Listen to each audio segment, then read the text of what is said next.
You are screwed. You have an essay due tomorrow or in an hour or in 30 minutes, and a week ago you told yourself you had loads of time to do it, but you kept telling yourself you had loads of time to do it, which got you here.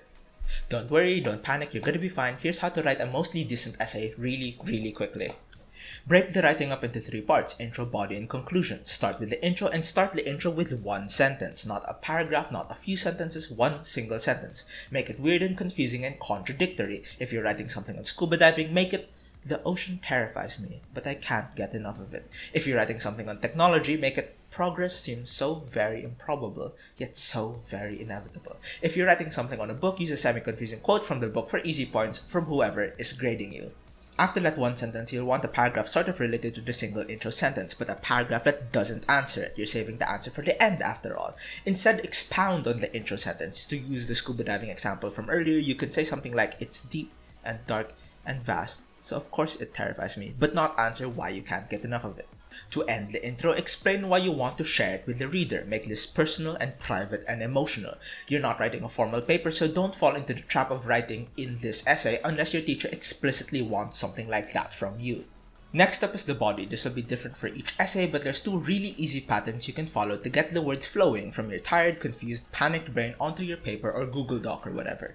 First up, you could start a paragraph with a question and spend the rest of the paragraph answering it. Question, answer, question, answer, question, answer. Ideally, use wording like have you ever in the question to make it sound like you're talking directly to the reader. Alternatively, you can start with a fact and explain the implications of it. Fact, implication, fact, implication, fact, implication.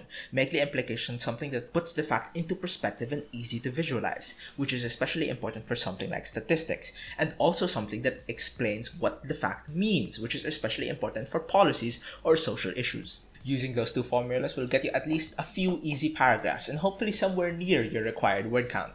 Okay, so now you're at the end, home stretch, nearly there. The clock is ticking though, so hurry up, hurry up, hurry up. Start your conclusion with a short summary. Don't just recount everything that you talked about though, although this is a really good way to get a few extra words in if you're really strapped for time. Instead, recount it emotionally, like you're recounting a memory or a tale. The vibe you should be aiming for is one of the last few sentences of some Oscar bait movie, or the last few paragraphs of a YA romance novel. And your very last sentence should be a callback to the starting intro sentence. Tie it all together and make it sound profound as hell. To take the scuba diving topic one last time, end it like, it's not that the ocean terrifies me, but I can't get enough of it.